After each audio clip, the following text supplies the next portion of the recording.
കഴിഞ്ഞ ദിവസമാണ് Alexander കൊയോഫ് ബ്ലാസ്റ്റേഴ്സിൽ join ചെയ്തത്. എന്നാൽ അതിൻ്റെ വീഡിയോസും കാര്യങ്ങളൊക്കെ ബ്ലാസ്റ്റേഴ്സ് പങ്കുവെക്കുകയും ചെയ്തിരുന്നു. ആ വീഡിയോസിലായിരുന്നു ജോഷുവ സോട്ടിരിയോയെ നമുക്ക് ആ വീഡിയോസിൽ കാണാനായിട്ട് സാധിച്ചിരുന്നു.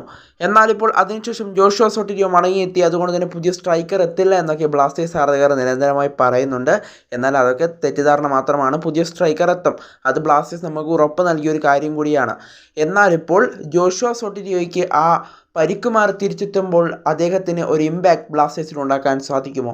ഇത് തന്നെയാണ് ഇപ്പോൾ ആശങ്കയായി ഉയരുന്നൊരു കാര്യം. കൂടാതെ ക്വാമി പെപ്രയും ബ്ലാസ്റ്റേഴ്സ് ഒഴിവാക്കിയേക്കുമെന്നുള്ളൊരു അപ്ഡേറ്റ് ഇതിന് മുൻപേ വന്നതാണ്. എന്നാലിപ്പോൾ പെപ്രയുടെ കാര്യം എടുക്കുകയാണെങ്കിൽ ഡ്യൂറൻ കപ്പിന് ശേഷമായിരിക്കും ബ്ലാസ്റ്റേഴ്സ് പെപ്രയുടെ കാര്യത്തിൽ താരത്തെ നിലനിർത്തണോ അതോ വേണ്ടയോ എന്ന് തീരുമാനമെടുക്കുക എന്നതാണ് മനസ്സിലാക്കാനായിട്ട് സാധിക്കുന്നത്. എന്നാൽ ജോഷുവ സോട്ടിരിയുടെ കാര്യത്തിൽ ഇതുവരെയും ബ്ലാസ്റ്റേഴ്സ് അന്തിമ തീരുമാനം എടുത്തിട്ടില്ല. എന്തായാലും ജോഷുവ സോട്ടിരിയെ ഒഴിവാക്കുമെന്ന് ഇപ്പോൾ ചില അഭ്യൂഹങ്ങളൊക്കെ വരുന്നുണ്ട്.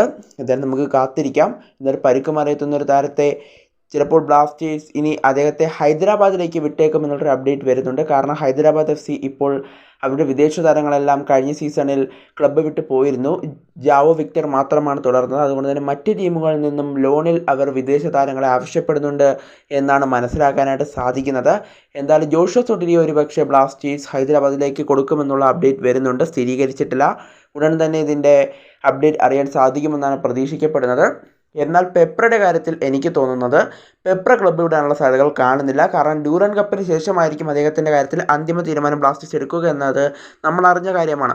എന്നാലിപ്പോൾ ഡ്യൂറൻ കപ്പിലെ ടോപ്പ് സ്കോറർമാരുടെ പട്ടികയിൽ 2ാം സ്ഥാനത്തും മികച്ച അസിസ്റ്റ് നൽകിയ താരങ്ങളുടെ പട്ടികയിൽ 1ാം സ്ഥാനത്ത് നിൽക്കുന്ന ക്വാമി പെപ്രയെ ബ്ലാസ്റ്റേഴ്സ് ഒഴിവാക്കാനുള്ള സാധ്യതകൾ കാണുന്നില്ല. എന്നാൽ ജോഷുവ സോട്ടിരിയെ ബ്ലാസ്റ്റേഴ്സ് ലോണിൽ അയക്കാനുള്ള സാധ്യതകൾ വളരെ കൂടുതലാണ്.